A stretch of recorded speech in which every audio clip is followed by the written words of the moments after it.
Let's call this meeting to order at 6:03. Please rise for the Pledge of Allegiance. I pledge allegiance to the flag of the United States of America, which is the republic stands for God, indivisible, with liberty and justice for all. Liberty and justice for all. God, that was really good, guys. Okay, roll call, please. We're ready to meet live. Mayor Kapadas. Here. Mr. Pascal. Here. Mr. Ranieri. Here. Mr. Lobenstein. Yep, here. Mr. Farrell. Here. Mr. Shapiro. Here. Mr. Long. Here. Mr. Basor. Here. And Ms. Stroh. Here. She's here. Okay, public notice of this meeting pursuant to the Open Public Meetings Act has been given by the clerk in the following manner. One, posted on the bulletin board in the Borough Clerk's office on January 6, 2021. And two, emailed to the retrospect and carried post on January 6, 2021. You know, that's a pretty interesting date, January 6, 2021. Joyce, you know, that's the date of the insurrection. Yeah, you're right. You forget it. Okay, new business. Before we get started, though, it's not on the agenda, but we keep talking about getting back together for meetings. What is the opinion of everyone? I was thinking, I'll tell you what I was thinking, and you tell me what you guys think, is that not May, but the June caucus meeting, we could come back for the June caucus meeting. You know, we can figure out the courtroom, the council chambers, how we'll separate ourselves a little bit and what we'll do with the public. But we could try a caucus meeting in June, and if it seems to be okay, we move on to the July or getting back to normal meetings. I am getting a little pressure from the planning board mostly. I don't get much pressure from all you guys on the meetings, and I think these have been working pretty well. But how does everybody feel about trying to get back together? Starting, you know, in the summertime, you know, there's going to be less, you know, the public will be less, but it'll be, you know, we can try to get a little more normalcy. I mean, I still think Ms. Pinto is working right now with our IT company, having the meetings, so the people could maybe engage on the meetings, so they could see us, hear us, communicate during the meetings. So, what's everyone, you want to start off? Patty, what's your opinion, or what you want to start off, or?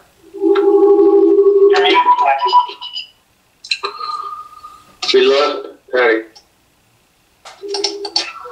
You're muted. I'm sorry. I'm fine with that, Mayor. Okay, Bob? I'm fine with that. John?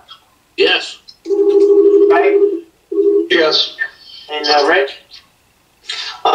Yeah, I'm all right with it. Well, at least we'll talk to Eleanor again to make sure. And if there's any concerns of what we should do, how we should plan, you know, we do have a temperature gauge. We have the hand sanitizer. We'll have to meet with Harry and just make sure there's cleaning protocol, things like that. But if everyone's okay, we'll have our normal council meeting in May and a caucus meeting. June. Oh, no, and then June caucus. And then July. So the June. So what I'm trying to say is that we'll, you know, if we can start being prepped, we're going to have our parade, or at least we're planning for the parade as long as everything goes well. You know, July would be a good time for us to start to come back. The Borough Hall is going to start opening on Monday. I think that'll be a good gauge to see if people are going to continue using electronic methods of communicating with us, you know, dropping stuff off. But there is still a need for people to have, you know, personal interactions to come in and fill certain things out. But if no one objects, I mean, we'll shoot for the June caucus and July council meeting. And then this way we'll allow because I think the planning board is starting to get busier. We have potential applications coming in. They're not applications yet, but they're potential applications. And if those applications come in, those meetings sometimes it does help to have in person to review the drawings and have public comment on the planning board meetings. Okay, so we'll move on from there. I have one question, Dan. Yes.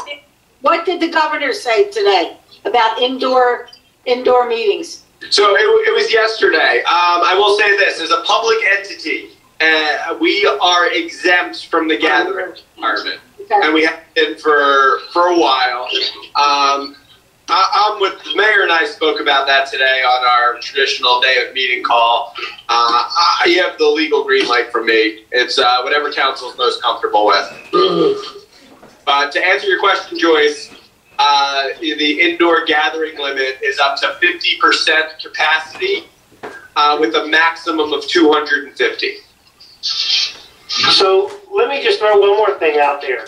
Does everyone feel comfortable? Do we want to move it up to June instead of July? Or just wait till July, Bob? Just wait till July? Yeah. That's fine.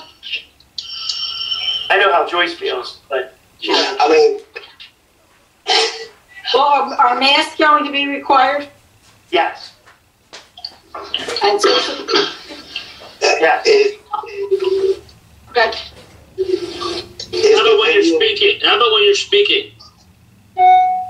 Take your mask off? We have microphones. We're recorded. We can project our voices through the microphones. Okay. I'm sorry, John, on your my public entity clients, it's about half are back in person, half are still remote. Speaking with your mask, you get used to it pretty quick. Yeah, that's no problem. I can run a treadmill with a mask. There you go. I want to be muffled forever. is it be up and running by then for the public? Can we do that? So hold on, Joyce. What was that, Rich? I guess with Joyce's working with IT, is that going to be available for the public by then? No, I don't know. We don't know that. But Okay. if we're open to the public, I know what you're saying. If people don't feel comfortable, how do we do it? I mean, No. we couldn't have very similar to a Zoom meeting where the council chamber is basically the next Zoom. The camera's on us. And then we'll just have to have even something as trivial as a laptop or something if we're not quite there. I mean, it still gives us a couple months. That's the advantage of waiting until July. It does give us a couple months to try to get this organized. Okay, you want to stick with July? Then we'll stick with July. Yeah. Okay, we'll go through the agenda very quickly. Charging station ordinance, that's a public hearing. Shared service agreement with municipal court. If anybody has any questions, that's basically the agreement we currently have with Magnolia, where we share our court administrator and our personnel. That's just being renewed. Appointment of a Class 1 officer. That is our current clerk. Police clerk shall also be able to be a Class 1 for parades and those such. The authorizing the transfer of the liquor license. This is the vault? Yes. Vault. Refund of a subsequent payment of lien holder. Municipal alliance resolution. Authorization of sale vehicles. I believe the police department has 2, and Public Works has 2. Is that right, Captain? Yes, it is. Okay. Discussion and introduction of 2021 budget. I'm actually going to pause here, as long as you're okay with that, John. I was going to let Shelley at least give us a little something, or is that something you Sure. want? No, go right ahead. Okay, Shelley, just at least, because we're going to have our introduction at the council meeting, but if anybody has any questions, we still have some time for our meeting on Tuesday. So, Shelley? I'm good, Shelley. Yeah, I'll just touch on a couple quick points. I know I sent out a chart to everybody so you could get a general idea of where we stand. We are sticking with the 1% increase. That is where everything stands right now for introduction. We do have a new line this year for our animal control costs to supplement the trust account. We have several new shared service agreements this year that will be inserted into the budget for your chief financial officer, for Harry, that we're sharing with Magnolia. The renewal of the court offices, that's actually new for a full year as well. We have an increase in grants this year as opposed to last year. I know everybody saw a drop all across the state last year. So we have a few new grants, and I have a feeling we're going to see a lot more before the end of the year. Municipal court revenue, we did have a decrease of 55%. But what we're going to do is we're going to do a 3-year average for our revenue for this year to make up for that. What you'll see for our local tax increase, what does that 1% mean? So an average assessment of $150,000, they'll have a $1.03 per month increase for a total of $12.34 for the year. Landfill fees, you'll have an increase this year. That's really kind of going to be the biggest thing we're going to see is our landfill fees, recycling tax, pension, health benefit. That's really the greatest cost. No other line is going to see an increase or a decrease throughout the budget. So if you have any questions about it, feel free to reach out to me. I will send out a draft to everybody to see before next week. And any questions, you can definitely reach out. Thank you. Great. I did have one, I was on a Camden County Mayors Association meeting, and there was some concern with the smaller towns sending their animals to Homeward Bound.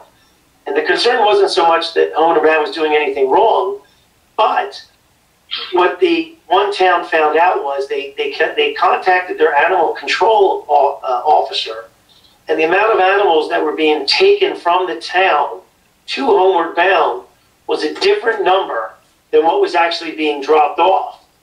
I don't know exactly, I didn't ask the question, maybe I should have, but they wanted to, they thought that all the towns should review what we're dropping off versus what we're being charged from. And I believe the example is that some towns, I guess if a person brings an animal there, they're billing the municipality. Patty, does that sound accurate? As opposed to, so if someone from Runnemede decides to take their animal to Homeward Bound, we're being charged for it. It's possible that it's possible because remember something, when the dog is found from our town, it gets to stay in the shelter for 7 days, opposed to if there's no room and they're really trying to be a no-kill shelter, that animal, this is how it was explained to me a few years back, and now they're really trying to be no-kill shelter. But you can bring your animal in, and if there's no room for that animal can be euthanized.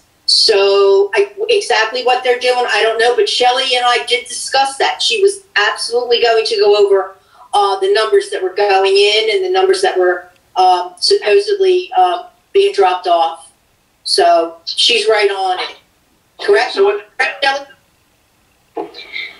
Yes, in fact, that's something that I did in another town just last year. I did a 3 to 5 year average of the intakes to see actually what's being contracted and actually what the intake numbers are. I like to look at the animal control numbers compared to the shelter numbers. And also, you should be able to see where they're coming in from as well. All you have to do is request the numbers from the shelter, and they should be able to send them right over. So what we want to do is take a look at that before the end of this year while we're assessing the contracts for next year. Okay.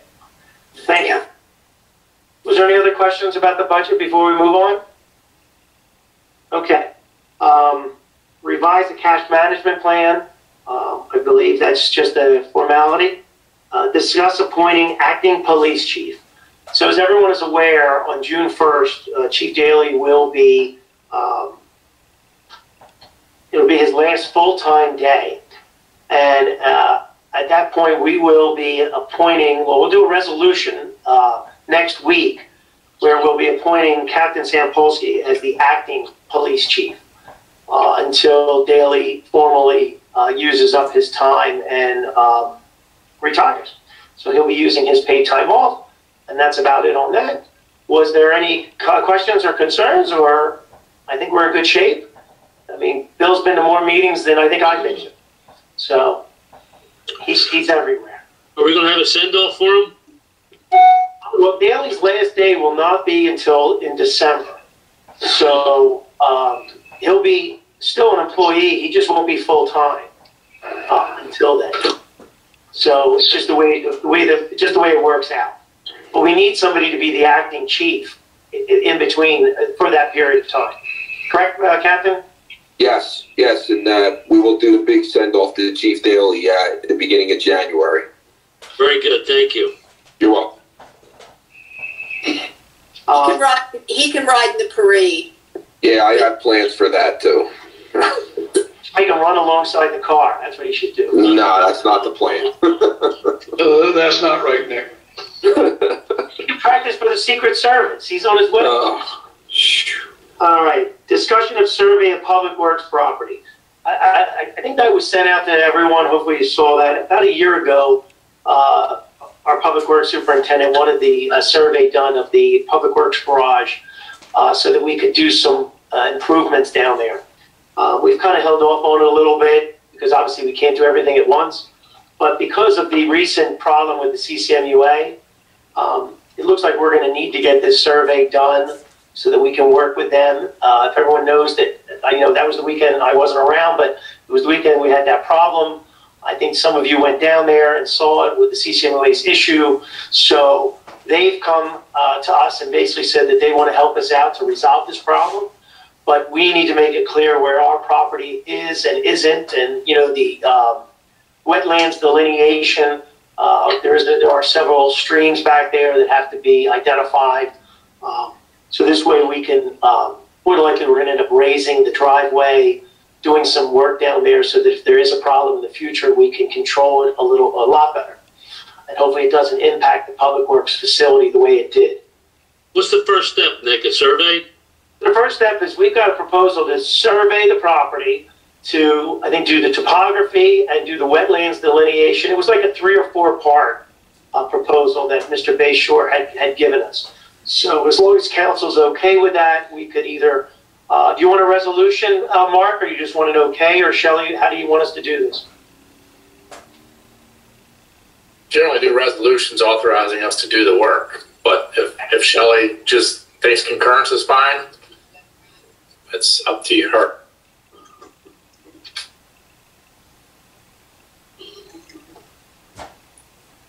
I'm sorry, I do have that proposal, right? Yes. Okay. Do you want a resolution or you want concurrence, or what works for you? Yeah, let's do the resolution. That way we can keep everything in order for the project, especially with CCMUA involved. Great. So Joyce, if you want to, we'll put that resolution together with the details about the project. Mark, did you want to add anything about that because you were at that meeting, or did you want to just a simple? You're muted, Mark. Sorry about that. I think if we move forward with the proposal, we can then look at getting some cost sharing with CCMUA because they seem willing to negotiate with you when we were at that meeting. Yeah, and that's really the goal here, so them to take responsibility for their property, and I mean it'll benefit us to do the survey, but it's going to benefit them to help us figure out how to resolve it. Okay, so we'll put a resolution on there, Joyce. I'll email you the proposal. I was going to ask Mark to do that. Yeah, okay. You'll have all the details. I think Shelley has it too, but as long as either general engineering or we can put it as a sewer project, whatever you want to classify it, to get that done. Discussion of resolution authorizing appropriation for employee rewards program. I'm not familiar with this one. Shelley, do you know this one, or Joyce? Shelley, did you give me this? That one page? Yes, this is basically to establish an employee appreciation committee. This will make it so that we can charge some of the employee appreciation luncheons and banquets to an appropriation line as opposed to the flower fund. Yeah, it makes sense. A lot of sense. So, to everyone in the public out there, the borough, we all put money of our own money in to pay for flowers when there's a passing in town or if there's some other issue. We send typically flowers or get well letters, things like that. But we've been using that fund also sometimes to do things like retirement, thank yous and stuff like that. So it does make more sense. Employee Christmas parties. Yeah, to kind of separate that, and let's be clear, it's not really a Christmas party. We buy. They're luncheon. They're luncheon. So, you know, but it does make sense. It is a small amount of money, but if it's the right way to do it accounting wise, and you know, separate those two things, yeah, that's a great idea. Mm-hmm. So let's jump on a couple other quick things before we go around the committees. Only because it just happened today, I think everyone should have received a quote that we got for a state contractor to do the roof at the Harry Williams building, and then some additional information for when we first started looking at this a couple of years ago when we started getting water in the Harry Williams building. So I know it was a lot to read, but to give a quick summary again, last year we put $150,000 basically into the account to start to figure out how we're going to fix the roof. To replace the whole roof with a metal roof, the price, if you saw, was $230,000. The price to patch it was like between $30,000 and $80,000.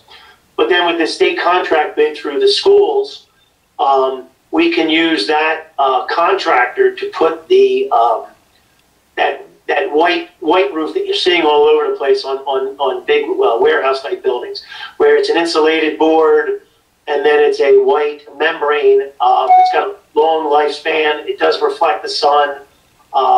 It does allow us in the future possibly to do some work on the roof that if we do want to do things potentially like solar panels, things like that. We've got a nice surface that we can start with, and I think it's the way to go. As long as everyone on council is okay with it, as long as it meets the finance requirements.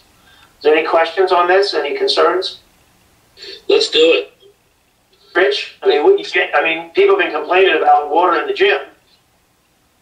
Not for at least a year. Well, the pandemic's going to end eventually. No, it's a good idea. Okay. Anything we can do to fix it. Because we've been getting water in that corner. We got new floors. We got everything in the gym is pretty updated, so we keep on getting water just in the walk floors and stuff like that. So after this thing comes. I guess as far as buildings go, that's the heart and soul of our community, really, isn't it? It's right there. Everything. Good. Patty, do you have a Let's do it. question, Patty? Sorry. No? Okay. Can you see it down? You saw it look like you raised your hand. That's why I wasn't sure. I thought Joyce's office was the heart and soul of our building. Oh, that's nice, Craig. She's one of them. There's lots of hearts. Lots of hearts. And now Shelley's too. So. Oh my God. I wish you got the complaint box in your office, right? Is that one right there? We got the complaint. That would be Facebook. Oh, that would be. Oh, God. That would be the director of public works getting phone calls. Yeah. Boy. Okay, so as long as that's okay, we could probably put that on a resolution for next week, which would be great. We could get this thing off of our plate. It would Did leave someone send that to me also? Yep. It'll leave a little money in there because we do have to do the Scout building. So the Scout building roof, you know, I'm hearing the same thing. We should fix the roof before we start fixing the inside. A little more complicated, but it does make sense that that's the right order to do things. The only thing I did want to point out about the Scout building is we do have to put that ADA entrance in. So there's got to be a little bit of framing done before that roof goes on. So we've got to coordinate stuff where we get that fixed before the new roof goes on. How close are we on that? Nick, how close are we on the Scout building now? It's not on the agenda tonight. What was that, Greg? How close are we on the Scout building now? Well, we started to get some, we've got the drawings done. Harry, we're going to start getting some prices from contractors. We've got some material lists together. Harry's going to submit for permitting soon. So the Public Works will be the general contractor. And then they'll do a lot of the work, kitchen cabinets, some of the painting, stuff like that. And then bring in an electrician to do the outlets, a plumber to set the toilets, things like that. You know, coordinate with the roof. I don't think they have the ability to build that little roof, but, you know, maybe we can figure out how to get that done. All right. Maybe you put that Maybe combine it with Harry Williams, possibly, or? Well, the only thing is that the bond that council approved last year was money to fix up buildings, and roofs were part of it. So, you know, if we do save a little bit of money on this proposal, we can use the balance, I'm assuming, Shelley, to fix that roof would be nice. It's basically an in-kind type of Okay, all right, thanks. The last thing I wanted to bring up was last year or so, before the pandemic, we were working on updating our zoning map. Even though it's not on the agenda tonight, I just want to make everybody aware that if everyone remembers Candace, who's our planner from Bach, once she comes back, we're going to engage with her again to finalize a few things with our master plan. If you remember, we were just cleaning some things up about you know, different parcels that are they have a different land use than what they're being used for. So it's important for us to clean that up, because if we don't clean it up and somebody wants to do something on those properties, they'd have to come in front of the planning board. And I think our goal is to always minimize people coming in front of the planning board if it's something that is, you know, there's no reason to do that. So if we do our back office stuff, we'll clean that stuff up and make it easier. And other than that, we'll just start going around the room. Bond ordinance? Oh, we did forget the bond ordinance. So, Shelley, did you want to, I know you sent that out to everybody. Just want to give everybody a quick summary of what the bond ordinance is. I think I have it on mine if you don't. Let's see if I can pull it up real quick. Oh, it's amazing what happens after work here. So we're going to be introducing a capital ordinance for bond anticipation notes in the amount of, what we're actually going to be borrowing is $380,000 with a $20,000 down payment for a total of $400,000. This will include some road infrastructure projects, some new cameras that we need throughout some of our grounds, some emergency services equipment, some public works equipment, and some public buildings renovations. So what we're also going to be adding into the actual funding portion, which you won't see in the ordinance because we've already done the ordinance for it a couple months ago, is an additional $500,000 for our sewer project. That will also be rolled into the maturity of our band note. But the introduction of the capital ordinance will only be the $380,000 plus the $20,000 down payment. Okay, so just to be clear though, was some of this money, was this the cameras for the body cameras? Are we fronting that money and then we'll get reimbursed? Is that in this, or is that somewhere else?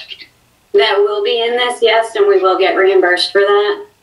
We will get 20% of the body camera money up front as soon as we get awarded the grant. So we won't need to put out all of it up front, but we won't get that award until June 1st. So you said it won't be in it, but it is in that 380 number, right? Okay, thank you. Yeah, so John, we have to put the money up front, then we get reimbursed over, was it 3 years? How many? It'll probably come in 3 payments by the time we receive all of it. Good, we'll get it. Okay, so it's a little bit of money this year. It's not as much as we wanted to do, but we're being a little conservative. And if you notice the way that it's worded, which is really well worded, it's very vague, which is good for us. Because when we say something specific like body cameras, we can only use it for body cameras. But by using words like public safety equipment, you know, we're able to, for example, say we need to buy the new breathalyzer machine. We could use this money. If we needed to buy the, what's that room we're going to do? The interrogation, not interrogation, one word, interview, you know. So, aside from council, should we make the town aware about the body cameras coming up? Should that be something we promote? You know, I think it is. I think it's definitely something once the police department gets them, gets trained in them. I think it's a positive thing to say.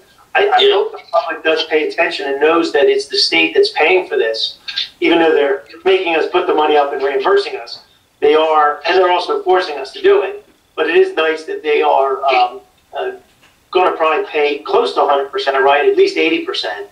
We're thinking. I think it's a great move, but when people see small communities like ours being mandated to do this, it's a pretty big deal.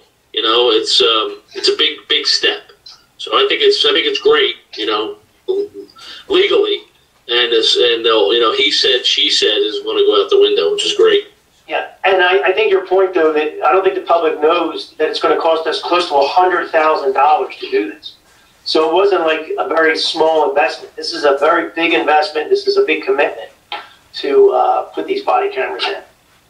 Okay, so the bond ordinance, as long as there's no objections, that'll be on for the council meeting for first reading.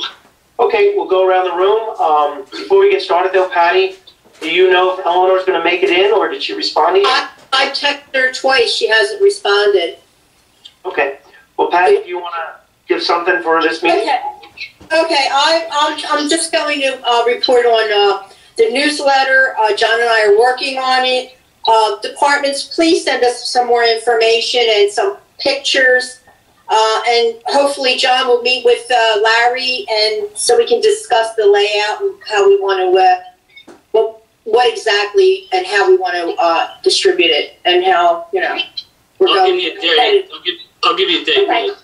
Okay, that sounds really good. And as far as my report for public events, I will do that at our camp. Okay, thank you. Let's see, where are we at here? Mr. Farrell, I'll just go my camera. Thank you, Mayor. Bach Associates are currently reviewing stop signs on Phillips Avenue, South Reed, and Schuster Circle. I was going to talk about the Scout Building, which was discussed. Reconstruction of North and South Highland Avenue, 2nd Avenue. Council authorized Bach Associates to proceed with the project entirely per resolution 2151. They're currently scheduling the field survey. Beaver Branch Park lighting, we've discussed this many times. Plans for installing the 5 lights, the control panel, and the surge protector. And the design allowed for an expansion, and the contract was awarded to Advance Electric Oakland per resolution 2163. And all the rest is progress. Any questions? Yeah, very good, Bob. Okay. Mr. Ranieri. Thank you, Mayor, Council. Good evening, everybody. Hey, Susan, at the end of the meeting, I see you get ready to speak. Mrs. Lee, you'll have a chance when the meeting for the public to speak. So, Great. I know you want to talk about the lighting, so I'll let you know when it's time. Thank you. I want to thank Shelley for taking most of the bullet points and introducing all of our work in the finance department. I'll touch on a few things. Our budget is on course for introduction on May 4th and adoption on the 1st of June. As Shelley already said, and we talked about, the tax increase is 1%, $12.34 for a $150,000 home. That's the average value, or close to it, of the average home in town. And the finance department is very busy working on our FEMA applications, continued preparation with all that stuff, working on the county reimbursement projects, all the things we're doing in town that we should be getting reimbursed for.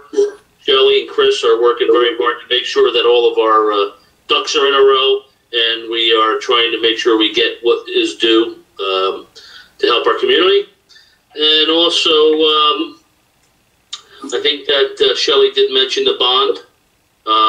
Yep, she already did mention a bond, and that's about it. There's a lot going on. The American Rescue Plan is nearing its deadline for the funding guidelines. We're going to know what we're going to be able to spend the funding on, and I believe that's over a 2-year period, if I'm not mistaken. We still don't know what we can use it for, if it's pandemic related, or how far we can stretch those dollars. So I'm going to stop there. The rest is progress. Thank you, Adam. Welcome. Mr. Lovenstein.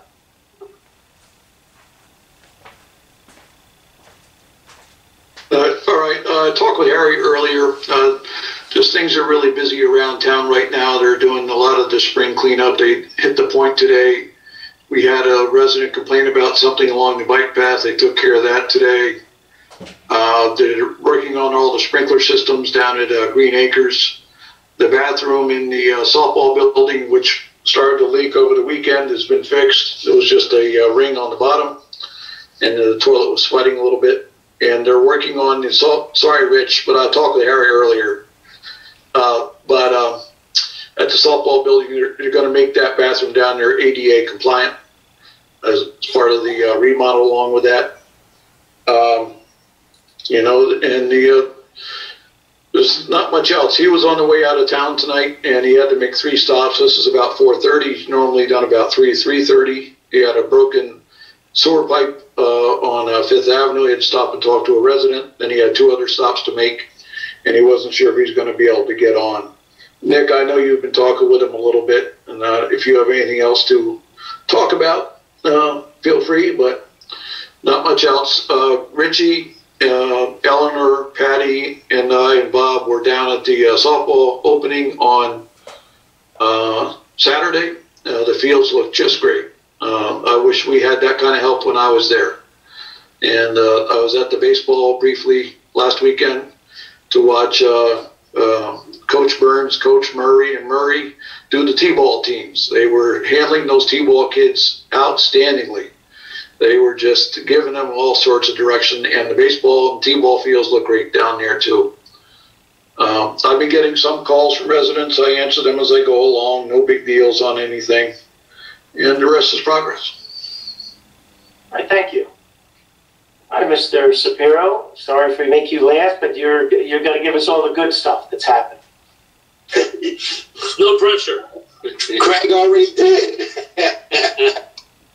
All right, let's see what happened since last meeting. Pickleball tournament happened.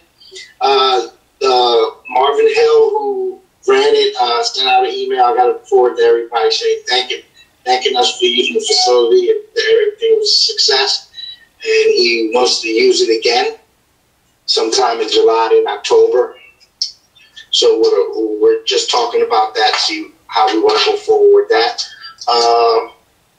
Opening day for baseball was on the 17th, and opening day for softball was on the 24th. So both were the field. Public Works did a heck of a job with all the fields. The teams did do cleanups before the games, and they did a good job of doing the cleanups. The girls softball and the boys the week before before opening days. It was good to see all the kids playing on all the fields. All 4 fields at the RYA. All the games started at 11 o'clock. There was enough separation. People wearing masks. Softball, all 3 were playing. But other than that, everything else is Public Works is doing a good job with all the fields. The dog park is being kept up. So I'm happy, and the rest is progress unless you have any questions. Yeah, Rich, one quick thing. Did you get to the list of names over to Harry for the $500 credit? Not yet. I'm going to send them the list in an email, and by the end of the night, I just got to take pictures of it and send it to them. Yeah, it's great that softball had 25 people helping to clean up. That's the first time in years. Yeah, they have a lot of kids. Yeah, I think the RY had maybe close to 20, which is a little bit more than usual the last couple of years. But I think the good thing I'm seeing about both organizations, they have a lot of younger people coming out, and they want to be more involved than in the past. So there's a good sign. So it's just a matter of both organizations reaching out to them and getting them more involved, and I guess, you know, just coming up and talking and helping out more. So hopefully it works out. Good sign. And real quick, everyone, if anyone knows a good photographer, when Richie Shapiro watches his daughter play softball at Triton, when she hits a home run, he needs help with photography. You got very excited. The camera, the phone just went down to the ground. And there was a lot of yelling. We couldn't see it. We really don't know if a home run happened or not. I checked with NewJersey.com. Yes, they said that it did happen. And she has cats now, but You know, the photography of our Sabero Incorporated needs some improvement. I didn't get. I was kind of excited. You know, she had a couple home runs in her lifetime already, but none over the fence. They were open field. So this was the first one where it cleared the fence. So Great. That's great. Yeah, and it was high school too, so good. Yeah. Did anybody I know you didn't video it. Did anybody video it? Nobody videoed it. Just Oh, no. Oh, that's all a right. honorable father. That's it. You got it in your head forever. That's all right. Yes, indeed. Hey, Rich, I did get a phone call, as you know, from my favorite RY president. And you know how much I enjoy talking to him. He tortures me. But he did ask, and I want to make sure to talk to all council, you know, that the kids were denied basketball this year. And he thought that there was an opportunity maybe for the kids to play a summer league starting in June. I know there's some concerns, and I think I said to him that he needs to kind of tell us how many teams, when they would use it, because we have to kind of figure out, you know, cleaning and organization. So how does everybody feel about things starting? You know, we kind of gave September as a guide for some stuff. You know, I think the seniors will probably stick till September. But what is everything? I mean, the summer basketball league would only probably be for, about 8 weeks or 6 or 8 weeks? And, Yes. you know, during the, you know, what's everyone think about letting basketball play? We would have to get Harry involved in this due to summertime vacations. You know, the grass stops growing a lot in the summer, so, and less stuff to do. You know, in the middle of the summer, it's kind of a hiatus for them almost sometimes. So we'd have to talk with him, make sure he's going to be staffed about that, or we have to make arrangements to get an outside cleaning service in, something, you know, as far as sanitizing the gym afterwards. Absolutely. But I'm all for the kids. I'm all for the kids getting in there. I don't mind as long as the guidelines are followed and enforced. Yeah, you know, I believe they just upped everything, capacities, right? It's for the gym. But not, I don't believe for the sporting, for the children, for the kids yet. I don't think that. I would think if you wanted to start it back up again, you would allow the parents to come. Is that right? Is that what we're talking about? There were limitations, though. There's still limitations. If it's 50% after 250, that's enough to have some of the parents going. But it's just, we're doing it indoors, we follow the rules because it's indoors different than outside. It's already proven that outdoors is a lot safer. So most organizations they're following the rules, but you know, as long as some parents stay apart, some wear their masks, don't, but they're outdoors. Indoors is a ball game still, so as long as temperature check, mask for all the coaches, and mask for the kids when they're still on the bench, and for the spectators, it has to be followed with rules. As long as they do that, I think with all that, yeah. I think with all that, why not?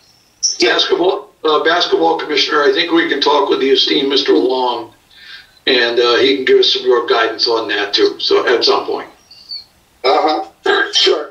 So just real quick, I didn't see whether the indoor gathering limitations specifically applied to sports, just because there's always two parts to the gatherings and the things being restricted. There's the announcement, and then there's the executive order. When that comes out, I'm not saying I just haven't had a chance to look at it today. There's always the fine print that can often eradicate the entire announcement, or at least a large part of it. So I'm not certain, but my thought is that it would still be 50% gathering, but distancing within, you know, people you don't live with, kind of thing. That's what I get. That's what I would assume it to be, but you know what assuming gets you. And I'm reading from the league announcement today. Indoor gathering events will have the capacity expanded to a 50% maximum capacity limit, or 250 people, whichever is less. Right. Yep. I think that building. But I'm not certain if that applies to sports. I would think that it does, though. Right, we just got to make sure. Yeah. So what we could do is we could talk to Bob, see how many teams, see how many kids, see what the schedule would be. you know, they really have to buy into following the rules and helping us out with cleaning, and no different than when they use the facility to, you know, take the trash out, help us out. Because it would have the Public Works Department to clean, if they had to clean, you know, work something out, but. Then you have the bathrooms. Yes. Yeah. Well, I'm sure Richie will be all over that, along with being pickleball commissioner. He is basketball commissioner too now. Stop. One more thing on recreation. There was, Shelley had sent out and Rich and I spoke briefly about it.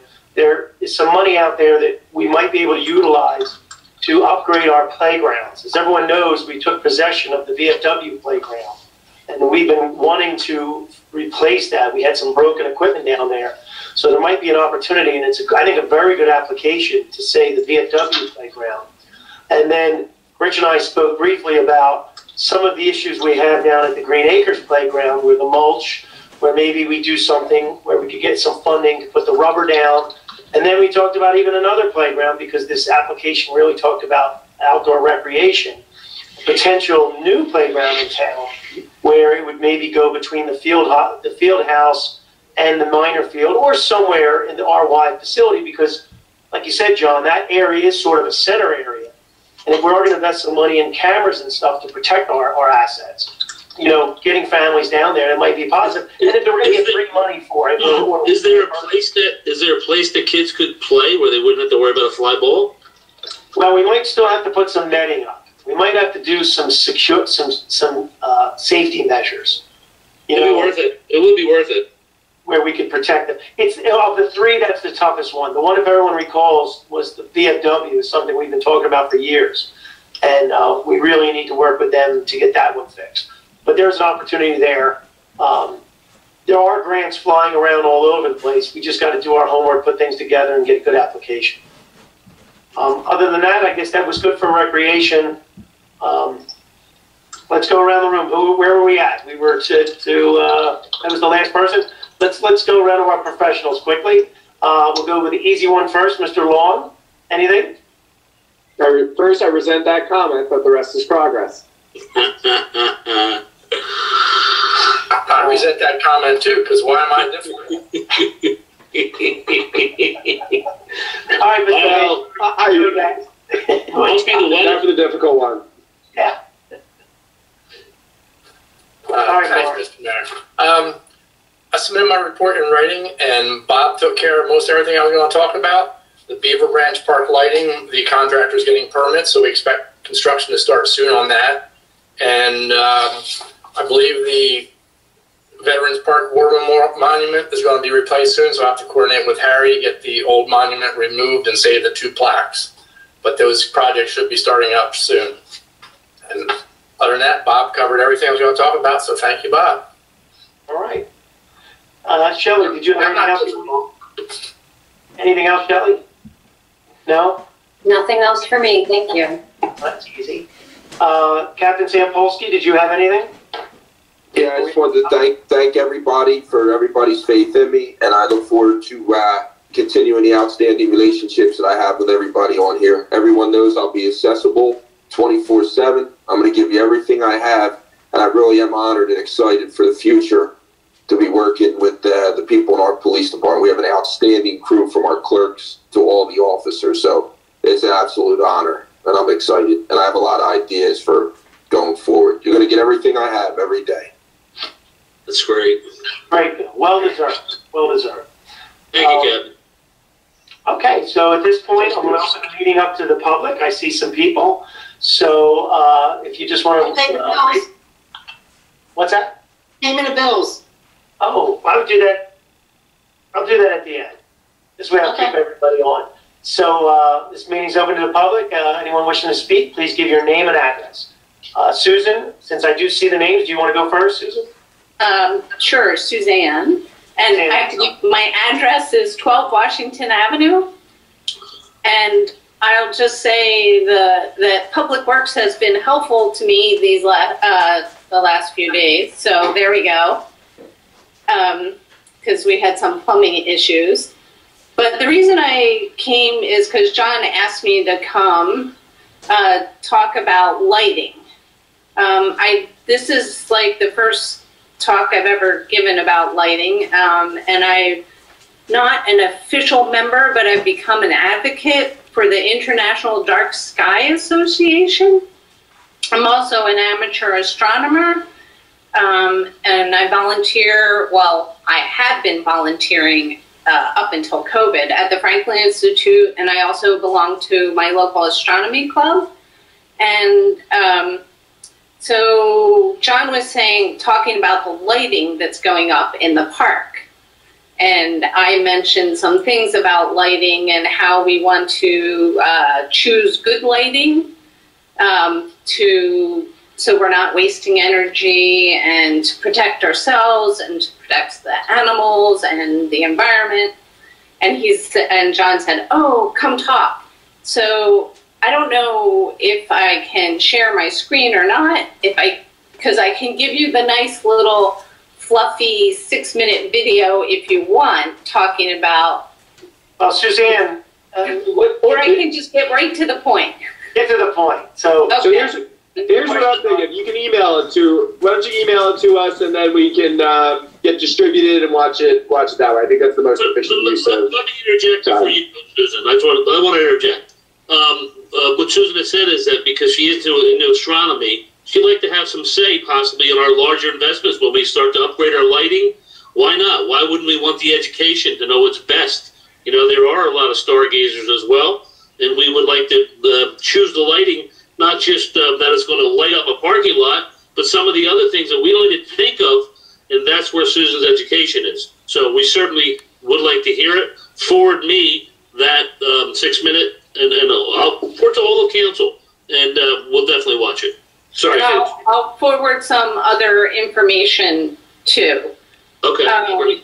But I would like to talk just briefly about like I don't know what, it's probably too late to do anything about the project in the park, but one of the things we want to think going forward is about having lighting that's shielded, so that all the light goes downward instead of up in the sky anywhere.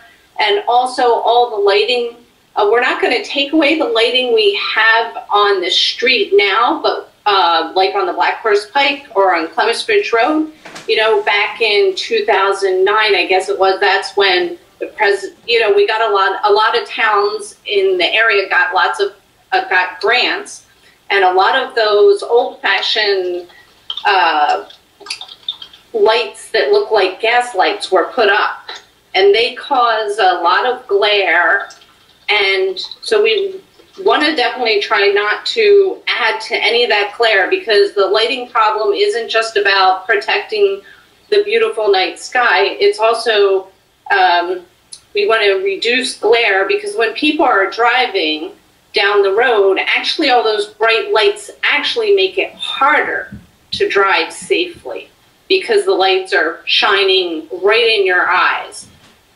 So that just going forward, I really want us to, as a town, it'd be good if we can try to think of using our lighting wisely, so that we don't waste energy, so that we make our roads safer, that we have good lighting for security, you know, to prevent crime.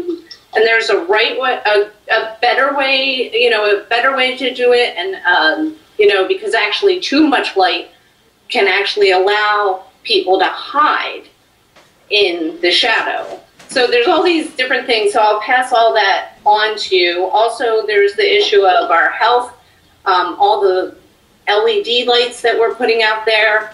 If we put them up, we want them to be warm lights, not blue lights, because that's better for our health.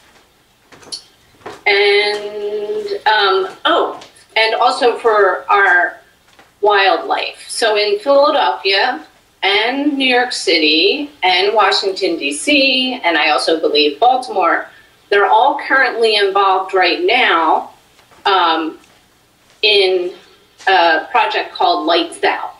And that is from April 1st to the end of May, and then again in the fall. I think like August to September. I forget the exact dates, but businesses and residents in the city of Philadelphia are voluntarily turning their lights out during these time periods from midnight to 6 a.m. To help prevent bird death during the migration periods. Last year in October, there was like a bird kill of at least 1,000 birds during the fall migration due to the lights being on. So that project is actually happening in several cities on the East Coast here, where they're turning the lights out for the migration in the spring and then again in the fall, and Philadelphia is doing that. So that's just another example of how we want to use our lighting wisely to help protect, the fellow creatures that we live with on this earth. Yeah, that's fantastic. I would never have thought that there were so many choices and it made such a difference, but it does, and we should be aware of it as we move forward. That's excellent. So I'll send out an email to Harry as well. Okay, I'll send an email. All of this is a part of being sustainable and green. Yeah. And our engineers do know that moving forward, whatever they do, it's to be sustainable and green. So as much as possible.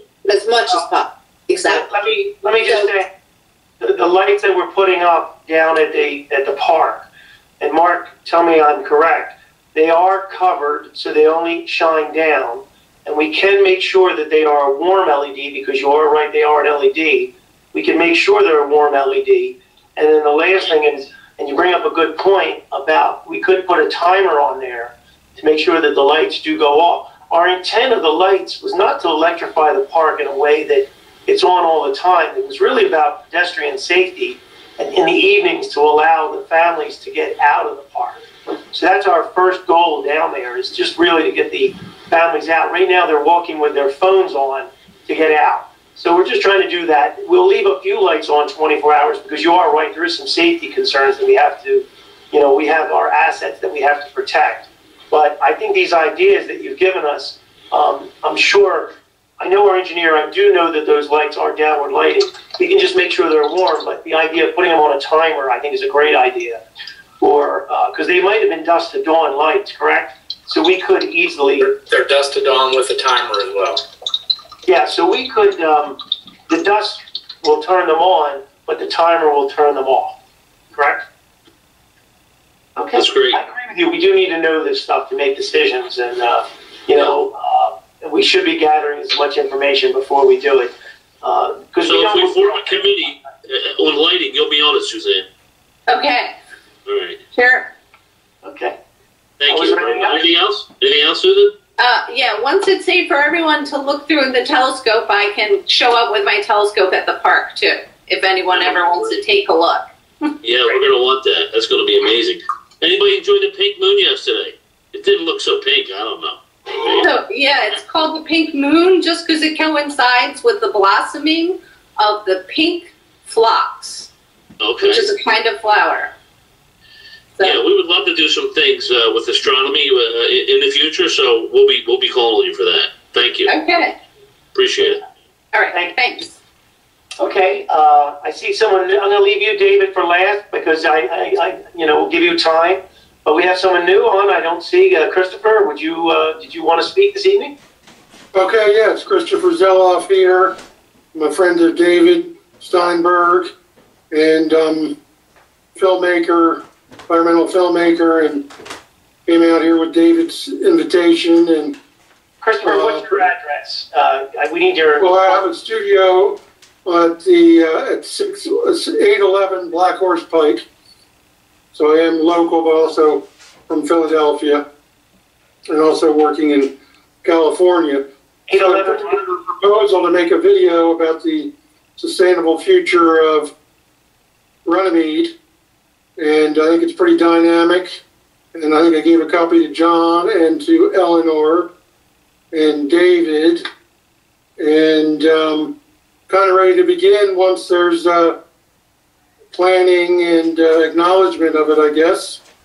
I think Runnemede has a great potential to make itself known on the larger map, and I've been making films for 30 years, so this would be something that would be relatively easily done, although this community is unique and certainly has a history and a future that is special. And also, I'm in the environmental field. There's 3 or 4 inventions that I've been working with that could also be part of the film and also shared with the community. So, I'm one of these Christopher, let me jump in a second so people understand where you're coming from with this. Nick, with the redevelopment committee, as we move forward to work on the Black Horse Pike Main Street and look to bring more investors in and really change the face of the town, the pandemic really slowed things down.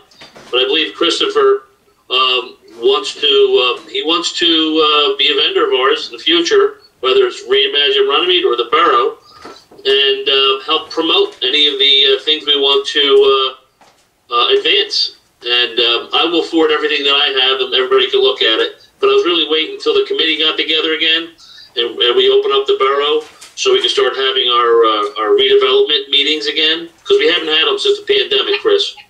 But we will certainly keep you in mind, and it looks like you do some great work. But we're just so far behind with all the things we're doing with the pandemic. So. Yeah, I agree, John. Starting in June, July, we could start having our redevelopment committees get together. I agree. We got to get back where we were and pick up where we left off. Okay, was there anything else that you wanted to say, or because I'll go to David next? Okay, David. Okay, thank you. Hello, everybody. Hi, David. John and Patty, I'm going to send you some pictures of what we're doing with the labyrinth. You're welcome to pick out which ones you would like to use for the newsletter. I have a question. I know you talked about the town meetings taking place, but when would the Harry Williams Center be open up? I'm asking because the Society for Poets of Southern New Jersey. We'd love to come back. Well, like I said, we were going for September for the meetings. Because of what happened just yesterday with the gatherings, we're reevaluating. That's why we started talking about the basketball. So, I mean, we may be able to move things up a month or so. That's a possibility, but the concerns we're having, of course, is cleaning, maintenance, things like that. So, and of course, rule following. We want to make sure that people are following the rules. But I think, we're going to talk and figure out what works best. I think Mr. Lovenstein said we really need to bring our public works director in this conversation because we're really going to be taxing him to do the work. So we need to make him involved. I have not been to the buildings lately. Does anyone know if the VA has moved all their equipment out? Yeah, Craig, do you know? We are starting, Mayor, Monday, the Borough. I do not know. I don't know. I'll check down tomorrow, though, see what's going on. Yeah. Is that right, Mayor? Monday, the Borough Hall is opening? Monday's Borough Hall, but the VA has still, David, if you didn't know, they basically took over that building, and we've allowed them to leave all their equipment there for months now. But I'm hoping that I'm believing they've not asked us for any more vaccine dates. So I'm assuming they're going to come in and take their equipment out. And once that's done, we can start to prepare the building and make decisions on these meetings and stuff like that. I mean, it is a public building. We want to see it utilized. We want everything utilized in our town. So, David, as soon as we can get it done, we'll get it done. Okay, all right, that's fine.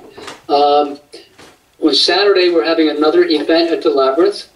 It's World Labyrinth Day, and essentially it's an annual event sponsored by the International Labyrinth Society. And it's a worldwide, part of a worldwide action called Walk at One, O-N-E, at One, O-N-E, the number one. They're creating a rolling wave of peaceful energy across the globe. Now, I want to make an announcement that we have an events coordinator by someone who has a local business. It's Janet Toner from Blue Moon Wellness. She's agreed to be the events coordinator, and she's going to be there leading us in the meditation. In June, early June, we're going to be having delivery of our gateway sometime before the equinox in June. I'm looking forward to that. It's a beautiful, beautiful gateway. I think it's well fitting for for the people here at Runnemede. I've been out at the Labyrinth quite a bit, talking to a lot of people. People are getting very excited about it. And last event we had in March, we had, my guess is 50 to 55 people, including about 8 or 10 children, which is great because we'd love to have children participate in this as well. So if you're free on Saturday at 1 p.m., come join us. We'd love to have you there. Great. I walked it today, David. I walked the Labyrinth today. I love it. And then I walked it also, and I also took a measurement, 725 feet, John. Okay. All right, I'll have to get my calculator out. No, it wasn't a calculator. I had one of these surveyor things with a wheel. So how much is that? 2/10 of a mile? No, it's actually, John, it's twice that. It's twice that. It's 1,450 feet from in and out. It's not long. Yeah. So you're talking slightly more than a quarter mile. That's what I thought it was. That's great. Slightly more than a quarter mile. Think about that. One time around a labyrinth, it's in a 50 square circular, 50 diameter spot. One time around is a quarter mile. That's pretty good. That's pretty interesting. Yep. Very good. I'm sorry. No problem. I was just saying, I thought I saw you walking around in circles, and I know. That's why we did it, so John can walk around in circles. Thanks, Dick. Yeah, thank you, David. Just to make sure, is there anyone else on the line that wants to speak? Anyone from the public? Okay. Seeing and hearing no one else, is there a motion to close the public portion? I make a motion to close the public portion. I'll second. Motion by Mr. Farrell, second by Ms. Pathio. All in favor? Aye. Aye. It's closed. We do have the payment of bills. I know that Chris sent out a payment of bills list for everyone. Would someone like to make a motion to pay the monthly bills? I'll make a motion to pay the monthly bills. I'll second. Second, motion by Ms. Patsio, second by Mr. Neary. It's a roll call, right? Not right. I got in there. You're in the dark. What do you want? Mrs. Passio, Yes. Mr. Neary, Yes. Mr. Lobenstein, Can I say no, yes? Mr. Farrell, Yes. and Mr. Bureau. Yes. 5 ayes, 1 absent. All right, the bills will be paid. You know, without Eleanor being here tonight, I don't have our motive speaker. She was very good last night. Legendary. Last night, Eleanor gave a very, very impassioned speech, and we got to find out what happened to her, Patty. Yeah. I texted her too. Nothing. I was with her up until 12 o'clock, 12:30, 12:30. Should somebody go over there? I don't know. I can send Rose over there. Yeah. Or I can ride over. Yeah. We get very nervous. Rose and I, if we don't hear from her, one of us goes by there. Yeah. It just isn't like her. She'll be fine. But She fired the troops up. Okay, well, if there's nothing else, then it was good meeting. It went a little longer than normal, 7:11, but that's still good. We did start a little late. So at this time, I'd like to, would someone like to make a motion to adjourn? I'll make a motion to adjourn this meeting. I'll second. Second by Mr. Lobenstein. Yeah, finally, I got recognized. All in favor? Aye. All right, we are adjourned at 7:11.